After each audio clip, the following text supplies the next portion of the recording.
voninahitra ho anao ry Andriamanitra avo indrindra o. Dera ho anao, aja ho anao. Misaotra anao izahay ray malala o, satria mbola nomenao tombonandro ahavelomana. Mbola tsy tonga ny fotoana hialana ety. Mbola misy ny fotoana hibebahanay, hiverina aminao Jesosy. Satria Tompo, ho avy ny fotoana hiaonanay aminao, ary amin'izany ora izany dia hifankahita ny mpanao sy ny natao. Jesosy anandratra anao indray aho, anambara izay nasehonao tamiko Jesosy. Eny Tompo, tsy angina aho mandra-pialako eto ambon'ity tany ity, satria Jesosy navotanao aho, ka asainao kosa hizara izany amin'ny hafa, mba hiverenan'ny hafako ho ao aminao ray. Jesosy mangataka ny fanahy masinao aho hiasa amiko, ka ny nofo rehetra dia tsy hanana anjara amin'izao fotoana izao, ka mitenena fanahy masinao fa fitaovanao aho anambara izay rehetra tianao ambara, ka aoka izay tianao ho tenenina ihany no voambara. Manetry teny ao ambany tanamaherinao aho Jesosy, satria ianao no tompon'ny asa. Ka mangataka ny ranao a Jesosy, andrakotra himpanomponao sy izao asanao izao, ka aoka ianao hikasika ny olonao tsiraray avy Jesosy, mba tsy ho tara ny hiverenan'izy ireo, ka sanatria afobe no miandry. Tompo, aoka ianao ampihiratra ny masom-panahy tsiraray avy, ka hiverina eo ambalanao. Misaotra Jesosy noho ny fitiavanao anay. Alleluia. Amen. Mbola faly miarabanao amin'ny anaran'i Jesosy Tompo aho anio alatsinainy faharoapolo ny volana Jona 2022. Ry havana, anio dia fijoroana vavolombelona anankiroa no asain'ny fanahy masina ambarako anio. Io fijoroana vavolombelona io dia mbola mombany amin'ny fanompoan-tsampy ihany. Efa maromaro ny mombany amin'io fanompoan-tsampy io no voazarako teto any amin'ny video sasany ihany. Fa anio zany dia mbola misy nofy sy fahitana naseho an'ny Tompo tamiko, ka tsy maintsy ho zaraiko izany. Isaorantsika ny Tompo satria fitiavany antsika tsisy fetra ny mbola ampitandremany antsika amin'ny fanompoan-tsampy izay tena zava-doza, satria maro ny mitandahatra ao any amin'ny hafobe noho ny avy amin'ny fanompoan-tsampy. Eny, maro ny tsy mahalala, fa maro kosa nefa ny mahalala nefany mbola mizingizina ihany. Ka alohan'ny hijoroako vavolombelona dia amaky ireo teny izay nomeny fanahy masina tamiko aho anamarinana izany, ary koa izay no baiko ny fanahy masina mba ahalalantsika bebe kokoa izay tena tiany ambara. Dia maky ten'Andriamanitra vitsivitsy aho miampy ny fanazavana foy izay tiany Tompo ambara amintsika anio dia hijoro vavolombelona aho ao aorianan'izany. Hovakintsika voalohany ny ao amin'ny tantara Faharoa 7:30. Dia tsy hovakiko manontolo izany, fa hovakiko izay asain'ny fanahy masina hovakiko fa mengavenao amaky ny tenin'Andriamanitra mba ampaherenao, ary indrindra ahalalanao bebe kokoa izay tena tiany Tompo ambara. Aza miandro olona tompoko, aza miandro ny hoe any am-piangonana ihany ianao zay vao nokatra baiboly, fa mila zany isika tena hoe mamaky ny tenin'Andriamanitra mihitsy mba ampianarany fanahy masina antsika ary indrindra hanavotany ny fanahintsika rehefa malala isika hoe tsy mety izao ataontsika zao dia eo ny fanahy masina no miditra antsehatra mampaherentsika ary tonga ny tompo rehefa mibebaka isika satria mahalala ny fahamarinana marina dia amindra fo amintsika ny tompo. Horaisintsika ary araka ny teneniko teo ao amin'ny tantara Faharoa toko 7:30. Horaisintsika aloha ny andiny voalohany ka hatramin'ny andininy 7. Ovakiko izany amin'ny anaran'i Jesosy Tompo. 12 taona i Manase raha nanomboka nanjaka ary 5 taona no nanjakany tany Jerosalema. Nanao izay ratsy teo imason'ny Tompo izy, tahaka ny fahavetavetan'ny firenena izay norohain'ny Tompo tsy ho eo anoloan'ny zanak'Israely. Namboariny indray ny toerana fanaovana sorona izay efa noravan'i Ezekia rainy, ka nanangana altara ho an'ireo Baala izy, sady nanao tsangakazo tsampy ho an'i Asera sy ny ankohaka teo anatrehany izay rehetra eny amin'ny lanitra ka nanompo azy. Sady nanorina altara tao amin'ny tranon'ny Tompo, dia tao amin'ilay nolazain'ny Tompo hoe any Jerosalema no itoerany anarako mandrakizay. Fa nanorina altara maromaro teo anatin'ny kianja 2 amin'ny tranon'ny Tompo izy ho an'izay rehetra eny amin'ny lanitra. Ary nampamakivakiny ny afo tao andohasahany taranaki Noma ny zanany, no sady nanandro no nanao sikidy no nitana ody ary naka ireo izay milaza azy ho mpiantso ny fanahiny maty sy ny mpanandro. Na hery nanao izay ratsy teo imason'ny Tompo tokoa izy ka nampahatezitra azy. Ary izay sarin-javatra voasokitra momba ny sampy nataony dia napetrany tao amin'ny tranon'Andriamanitra izay nolazain'Andriamanitra tamin'i Davida sy Solomona zanany hoe ato amin'ity trano ity sy eto Jerosalema izay nofidiko tamin'ny fokon'ny Israely rehetra no asiako ny anarako mandrakizay. Amen. Ajanontsika treo ry havana, tamin'ny nanjakany Manase zany dia nanao izay ratsy teo mason'ny Tompo izy. Ny zavatra nataony dia ny amin'ny fanompoan-tsampy. Raha niaino tsara ny tantara teo ianao, dia nanangana altara izy ho an'ireo Baala, zany hoe ireo andriamanitra tsy izy, Devoly zany, Satana izany, satria vita amin'ny sary voasokitra izany. Nanangana altara ho an'ireo Baala sy nanao tsangakazo tsampy ho an'i Asera sy ny ankohaka teo anatrehany izay rehetra eny amin'ny lanitra ka nanompo azy. Ry havana, tena fanompoan-tsampy marikoriko mihitsy zany.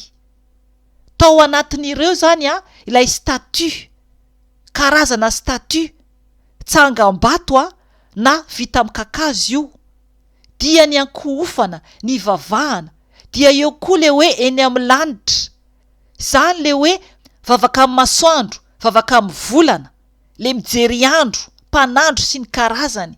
Zay zany le fanompoan-tsampy nataony.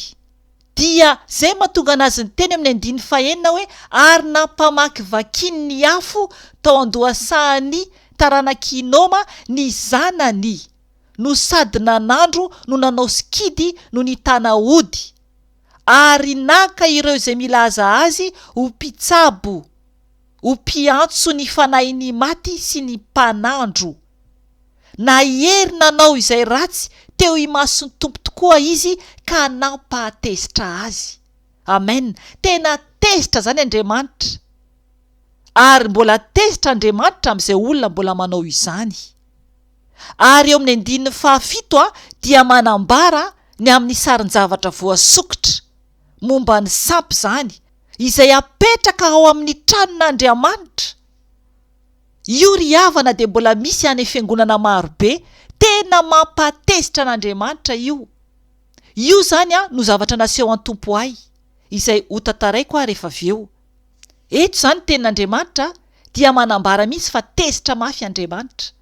Ary mamaky ny toyany isika, okenao ny hamaky anazy rehefa malalaka ianao tompoko, dia manambara fa efa nisy ireo firenena izay naharinga an'Andriamanitra tsy ho eo alohan'ny zanak'Israely.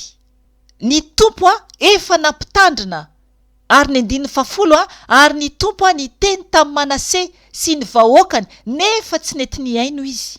Zany hoe mananatra zany ny Tompo, mananatra antsika koa zany izy. Dia ny 11 dia manambara fa noentin'ny Tompo amely azy ny komandiny miaramila ny mpanjakany Asiria, ary nosamborin'ireo Manase ka nasiany farango vy sady nasiany gadra varaina ary noentiny ho an'ny Babilona. Zany hoe nasiana gadra varaina. Zany hoe tena hoe nosazian'Andriamanitra mihitsy izy zany. Dia ao arinan'io dia nibebaka izy, niverina tamin'ny Tompo. Dia noesoriny daholo zany ilay sampy teo aloha, dia niverina izy nanompo an'ny Tompo. Tery amin'ny 17 eo amin'ny tapany ambany eo, dia nisy an'le teny novakintsika teo hoe sy ny ankohaka teo anatrehan'izay rehetra eny amin'ny lanitra ka nanompo azy. Ao amin'ny Isaia dia manambara ny tenin'Andriamanitra, Isaia 4:30 ny 14. Dia manambara ny tenin'Andriamanitra hoe, ovakiko izany amin'ny anaran'i Jesosy Tompo, ho levona ny tafiky ny lanitra rehetra, ary aorina tahaka ny fangorona taratasy ny lanitra. Ny tafiny rehetra dia alazo, tahaka ny falazo ny ravina mihitsana avy amin'ny voaloboka, ary tahaka ny ravina malazo mihitsana avy amin'ny aviavy. Amen.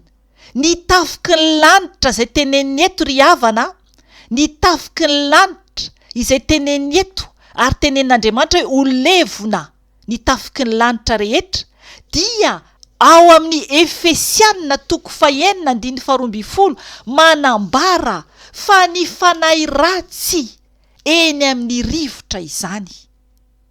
Ny fanahy ratsy, ny asan'ny Satana eny amin'ny rivotra.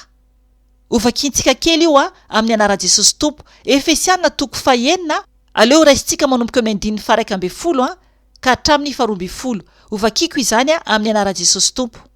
Tafio avokoa ny fiadian'Andriamanitra mba azahoanareo hifahatra amin'ny fanangoleny Devoly, fa tsy mitolona amin'ny nofo amandray isika, fa amin'ny fanampahana sy amin'ny fahefana ary amin'ny mpanjakan'izao fahamaizinana izao, dia amin'ny fanahy ratsy eny amin'ny rivotra. Amen. Zay zany ry havana, eny amin'ny rivotra ilay mpanjaka ny fahamaizinana izao. Ary ao amin'ny Apokalipsy apatsiahivo fanahy masina amiko eto, dia manambara fa nazera, dia nazera tamin'ny tany izy ary ny anjeliny. Apokalipsy 12:7 ka 12. Oka ianao ny hamaky anazy manontolo, fa io tantara io dia manambara any Satana, izy lay dragona, nazera ety an-tany, satria nisy ady tany an-danitra i Mikaela sy ny anjeliny, dia niady tamin'ilay dragona, ary niady ilay dragona mba amin'ny anjeliny, nefa tsy naharesy, sady tsy nisy toerana ho azy intsony tany an-danitra. Ary nazera ilay dragona lehibe, dia ilay mena rana tranainy izay atao hoe Devoly sy Satana, izay mamitaka izao tontolo izao. Nazera tamin'ny tany izy, ary ny anjeliny koa dia niaraka nazera taminy. Ary manambara ny eo amin'ny 12 fa tena fahatezanana lehibe no entin'io Devoly sy Satana io menjery ety ambonin'ny tany. Zay zany manambara le hoe tafiky ny lanitra. Mbola eny ambony eny zany izy io, na de efa any amin'ny afobe ary mbola eny amin'ny rivotra eny ambony eny zany izy io. Io lay mamitaka, io lay everin'olona hoe iny Maria, io lay mamitaka. maka endrika ny any an-danitra mamitaka ety ambonin'ny tany. Ry havana, amaky ten'Andriamanitra anankiroa ako dia ijoro Vavolombelona avy eo. Ao amin'ny mpanjaka voalohany a, toko 15 dia ovakitsika ny eo amin'ny 15 ka hatramin'ny 15 ihany. Ovakiko izany a amin'ny anaran'i Jesosy Tompo.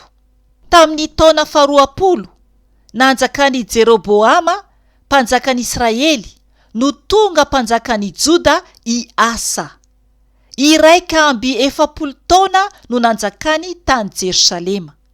Ny anaran'ny reniny dia i Maka, zanaka vavin'i Absaloma. Nanao izay mahitsy teo i mason'ny Tompo i Asa, toy ny nataony Davida rainy. Nesoriny tamin'ny tany ny olona izay nanolo tena ijangajanga ho fanompoan-tsampy, sady nariany ny sampy rehetra izay nataony rainy. Na dia i Maka reniny aza dia nahetriny tsy ho andriam-bavy intsony, satria nanao sampy mahatsiravina ho an'ny Asera, ary ny kapany sampiny i Asa ka nandoro azy tao andohasandrika Kidrona. Na izany aza ireo toerana fanaovana sorona dia tsy mba noravana, nefa nahitsy teo i mason'ny Tompo ny fony Asa tamin'ny andro rehetra ny ainany. Nampidiry ny ao an-tranon'ny Tompo ny zavatra izay no hamasin'ny rainy, mba amin'izay no hamasin'ny tenany, dia volafotsy sy volamena ary fanaka. Amen. Aleluia. Io tenin'Andriamanitra io ry havana dia tena mahafinaritra.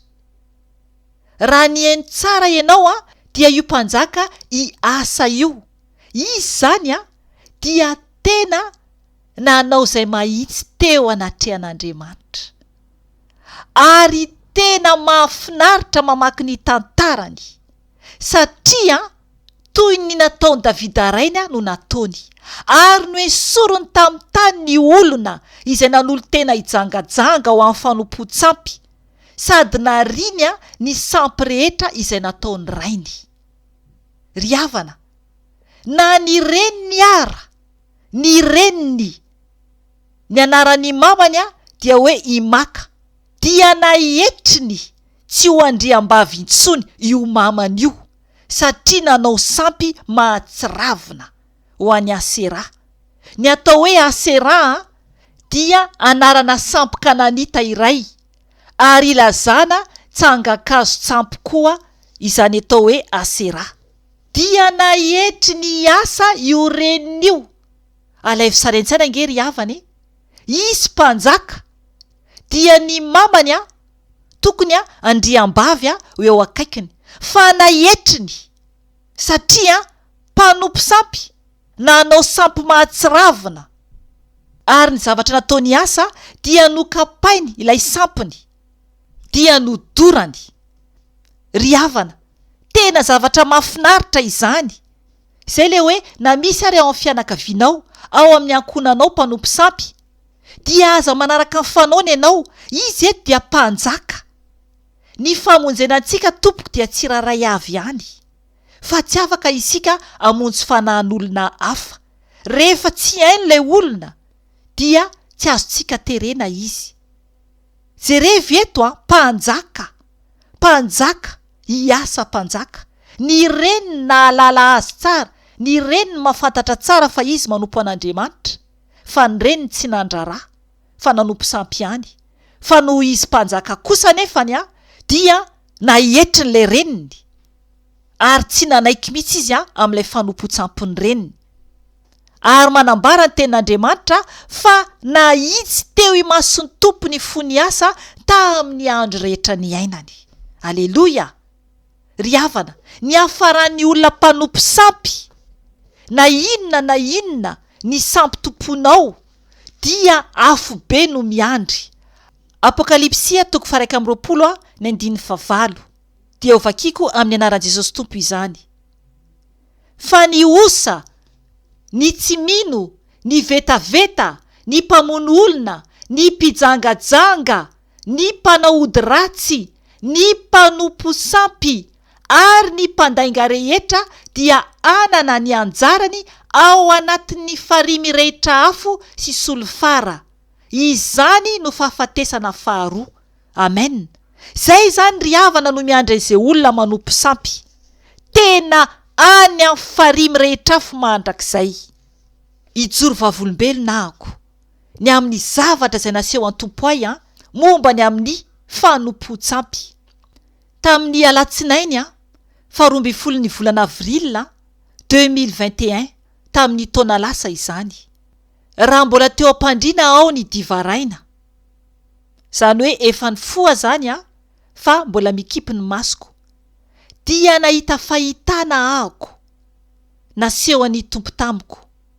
Nahita ako vehivavy anankiray.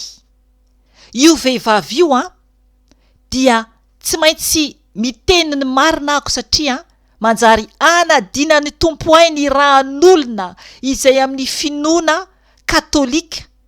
Na iza ianao tsy maintsy miteny satria ny rahanao manjary hanadinan'ny Tompo Ahy eo ambaravarany ka tsy te ilanja ny rahan'olona ako ka ho very fanako raha tsy ilazany marina.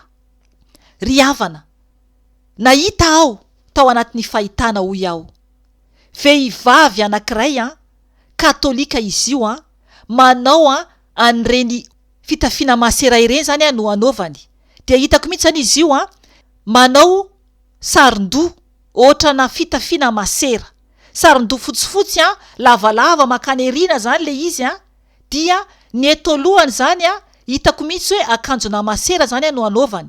Fa ny naseho an'ny Tompo tamiko zany atreo akaiky ny tratrany eo ihany zany no hitako. Dia ohatrany hoe eo devant olona izy io zany mijoro vavolombelona. Dia miteny zany izy io zany manambara miteny zavatra eo zany izy io. Dia tampotampoka teo ny zavatra nataitray. Lasa tonga dia atsatra be zany ny tarehany. Lasa ohatrany hoe palla, zany hoe lasa ohatrany hoe fotsy, atsatra be zany ny tarehany zany dia tonga dia tsy nietsika zany ilay endrikany.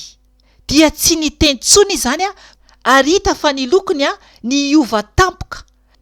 Lasa ohatrany tonga dia lasa sary vongana zany ilay ramatoa. Tena gaga be mihitsy nahitany le izy tao anatin'ny fahitana. Dia miezaka mijery zany ao anatin'ilay fahitana hoe inona no tiany Tompo ampahafantarina ahy. Dia henoko ny fanahy masina zany miteny sady mbola mampiseho ihany zany ny Tompo aseho any tsara zany fa ilay ramatoa ilay masera dia tsy miteny tsony fa lasa ohatrany sary vongana. Dia hoy ny fanahy masina tamiko, ny fanainy efa maty ny fanainy, jereo ny sary toy ny olona maty. Zay tenen'ny fanahy masina tamiko, toy ny olona maty ny fanainy. Ary nampafantary ny fanahy masina tamiko fa fanainy zazavavin-drano no ao amin'ny katolika. Izany hoy izy ilay rano voasina ampiasain'izy ireny dia rano na masinina avy amin'ny zazavavin-drano any anaty rano be any, izay efa nataoko fijoroana vavolombelona teto indray mpandeha. Fa rano ny Devoly zany no manamasina ny rano ampiasain'izy ireny. Ary maty zany ny fanainy ireny masera ireny, ary ny olona izay mbola ao anatin'ny fanompoan-tsampy, satria mazava tsara arak'ilay no vakintsika teo fa tena mahatezitra an'Andriamanitra mihitsy ny amin'ny fanompoan-tsampy. Dia hoy ny Tompo tamiko, ho anao na iza ianao izay mbola manompo sampy ao amin'ny Fiangonana katolika Tompoko. Dia hoy ny Tompo tamiko hoe manontania ianao azy, ary vakio ny Eksodosy 20 manomboka eo amin'ny 12 vakio fa manambara ny amin'ny 10 izay tsy ekeny mihitsy ny fiankohofana eo anatrehana statut. Zay ry havana ny amin'ny vision fahitana izay naseho an'ny Tompo tamiko tamin'io andro alatsinainy 12 ny volana avrila 2021 io ny divaraina izany tamin'izako mbola teo ambony fandriana. Ry havana, ny fijoroana vavolombelona faharoa dia mbola nampiseho ahy indray ny tompo momba ny amin'ny statut ihany koa. Tamin'ny alakamisy divaraina fa 1 ny volana marsa 2022 tamin'ity taona ity zany. Fa nofy no naseho an'ny tompo tamiko. Nahita ao tao anatin'ny nofy fiangonana misy statut dia ny zavatra naseho an'ny tompo tamiko tonga tao amin'ny toerana io ny ahako. Dia nisy zany tao amin'ny toerana io olona anankiray tao anatin'ny fianakaviako. Dia misy olona gasy koa zany hitako tao. Fantako zany lay olona gasy hitako tao koa. Fa misy olona hafa koa moa zany tsy tadidiko. Dia no tonga tao amin'ilay toerana zany dia hitako hoe misy latabatra zany teo amin'ilay toerana. Dia ireo olona ireo zany miresaka zany mipetraka tena hoe faly ao anatin'ny toerana io. Dia izako zany mitsangana jeren'izy ireo. Dia noho aveo natompoky ny masoko tery aloha amin'ilay fiangonana zany dia hitako raha ohatra ka mahita nareo any amin'ny fiangonana misy an'ireny statut ireny misy ohatrana pozina varavarakely boribory kely ambony dia misy vitra zany izy ireny dia misy karazany maromaro zany varavarakely ohatran'ireny, misy lehibe misy kely. Dia misy sarisarina zavatra zany izy ireny. Dia ny naseho an'ny tompo tamiko zany no natrakako zany lohako no nijery ambony zany teo amin'ilay varavarakely dia ery aloha ery zany misy varavarakely anankiray kelikely ary eo amin'ny varavarakely io zany misy statut fohy kely zany hitako teo ary ilay statut ohatrany hoe sarin-javatra apetraka eo zany izy io eo ambony n'ilay varavarakely zany eo ambon'ilay varavarakely any fiangonana katolika reny na fiangonana hafa koa misy zany manao statut zany izy ireo dia apetraka izy ireo zany eo ambon'ilay varavarakely zany dia ao arinan'iny zany ilay vitra na varavarakely. Dia tamin'io zany tamin'ny nofio naseho an'ny tompo tamiko fa misy statut zany ny fieveran'ny olona azy napetraka teo ambon'ny varavarakely io zany kanefany tsy statut zany le izy. Fa no nitraka zany nijery an'io statut io dia hitako fa Devoly izy io, zany hoe velona le izy. Fohy kely zany izy io ary lava volobe dia ny tarehany ohatrana porcelaine, zany hoe ohatrana bakoly ny fitentsika anazy. Le raha ohatra ka latsaka amin'ny tany de mora vaky reny. Dia le izy zany Devoly fa tsy statut.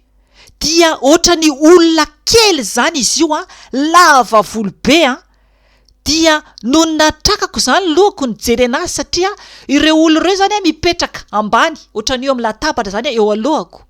Dia izahako zany mitsangana de taritiny fanahy masina zany hoe atrakao aloha de jerevy ery ambony ery. De no nitraka zany dia hitako zany amin'ny varavarakely io de no nijereko zany io statut io Devoly io satria velona le izy hoy aho. Dia no nijery ako dia nahita ahy zany io Devoly io. Dia niempotra tsy moramora le izy iafina. Tena hitako zao mihitsy hoe hitan zany ny masoko fa mijery anazy. Dia niemotra tsy moramora zany izy io fohy kely zany izy io ny volony lavabe, tena lavabe ny volony, maintimainty zany ny volony fa le lokony zany fotsifotsy zany zany hoe pâle, ohatran'ny lokon'le masera teo ihany zany le teo amin'ny fijoroana vavolombelona teo aloha. Dia niemotra zany izy io satria velona, Devoly tsinona ka. Dia niemotra zany izy io satria hitany fa nahita azy. Dia hoy ny fanahy masina miantso ahy, kalanoro izy.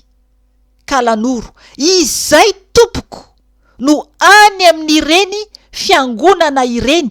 Izay zany ireny statut hita apetraka eo ambony varavarankely fampiasaina any amin'ny fiangonana izay mbola mametraka statut ireny. Ny devoly ny ao anatin'ireny.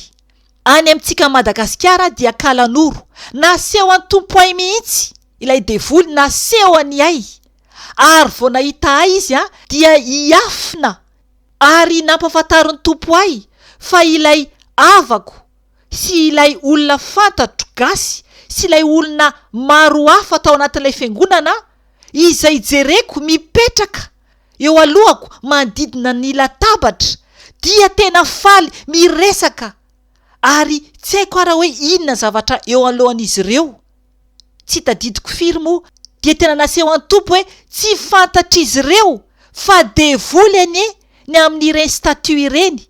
Kanefa kosa misy ny mahalala, misy ny efa nolazaina, misy ny efa notenenina fa tsy mety mino tompoko ary tsy mety manaraka ny tenenin'ny Tompo. Tahaka n'ilay teny novakiantsika teo momba ny tantara ny asa izay zavatra niseho tamin'ny asa mpanjaka dia ny reniny mihitsy no nalany tamin'ny toerana amin'ny mandriam-bavy azy. Tena mampalahelo izany kanefany iasa mpanjaka izy dia nakatoan'Andriamanitra satria tsy tiany very ny fanahiny. Ry hava malala ao amin'ny Tompo, tonga aminao ny fanontanianan'io, tonga aminao ny fanontanianan'io. Iza no arahanao? Ny fiangonandrazanao ve izay averenao any amin'ny afobe? Sa Jesosy Tompo, Andriamanitra iasa mpanjaka? Iza no arahanao? Izaho tompoko dia tsy manaraka ny fianakaviako na iza na iza fa manaraka an' Jesosy aho. Izay no niaonako tamin'i Jesosy. Aza manaraka olona ianao, aza manaraka nizaniza ianao, fa raha ohatra ianao ka miteny hoe fiangonandrazanaiko zay katolika de ho faty katolika. Ry havana, misokatra ho anao varavaran'ny afobe, misokatra midanadana ho anao varavaran'ny afobe fa ho very ianao, ho very ianao. Ary raha ny havanao tsy mety miova dia ho faty any amin'ny afobe nareo menakavy raha tsy bebaka. Raha tsy iova izy dia mandeha any ianao mibebaka.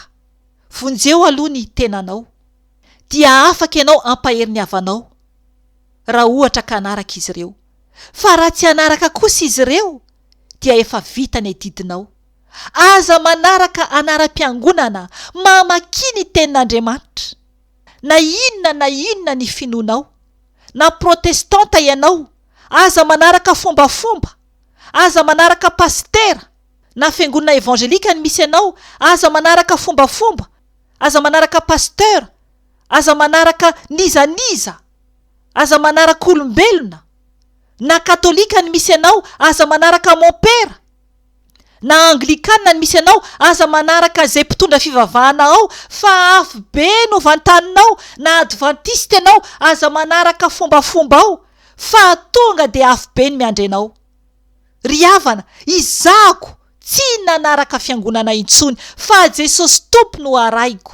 Izay no natonga azy niseho tamiko, nanavotra, nanafaka. Zay avy nitarika ny ankohonako. Fa aza manaraka olombelona ianao, aza manaraka ny reninao, aza manaraka ny rainao, aza manaraka ny preta-po aminao, aza manaraka ny zanakanao, aza manaraka ny vadinao, raha ohatra mbola lalany diso ny andehanany, fa afo be ny miandry anao, afo be tompoko. Fa mibeba ianao, fa tianao Jesosy, tsy angina ao ary tsy atao atrolona ako. Fa Jesosy irery ihany no atahorako, Andriamanitra irery ihany no atahorako. Fa raha tsy mino ianao dia mandole dia manontania ny Tompo, fa amaly anao izy. Fa raha tsy verina amin'Andriamanitra kosa ianao dia sabatr'Andriamanitra miandry anao, ary afo be no miandry anao, tahaka ny vakiantsika teo amin'ny Apokalipsy. Ary ho fongana tahaka ny zanak'Israely tsy tafiditra tany amin'ny tany Kanana ianao, raha ohatra mbola mizingizina mafiatoka. Fa tianao Jesosy, mibebay ianao, miverena ianao, mialamy sampy ratsy rehetra. Zay vao afaka hitrany an-danitra isika. Ry havana, nefa aoka ho tsapantsika. Fa Andriamanitra dia mamela antsika ho amin'ny safiditsika. Fa raha ohatra ka hanaraka azy isika, dia tsy maintsy isika miala amin'olona rehetra. Araky ny teny Tompo ao Matio 10:17. Raha mbola tiany raintsika na ny renitsika isika mihoatra ny fitiavana azy, mihoatra ny fitiavantsika an'Andriamanitra, dia tsy mendrika an'Andriamanitra isika. Na tiany zanakantsika, na tiany tenantsika ary, mihoatra ny fitiavantsika an'Andriamanitra, dia tsy mendrika an'Andriamanitra isika. Tsy maintsika misafidy zay ray ny olona na Andriamanitra. Tiantsika ny Tompo, ka aza tao sangisangy ny fanahinao, fa tsisy intsony ny fotoana. Efa eo ambaravarana ny Tompo, apiakatra an'izay tia azy sy mankatoa azy irery ihany. Voninahitra ne ho an'Andriamanitra irery ihany, ary fiadanana ho an'ny olona izay ankasitrahany irery ihany. Amen.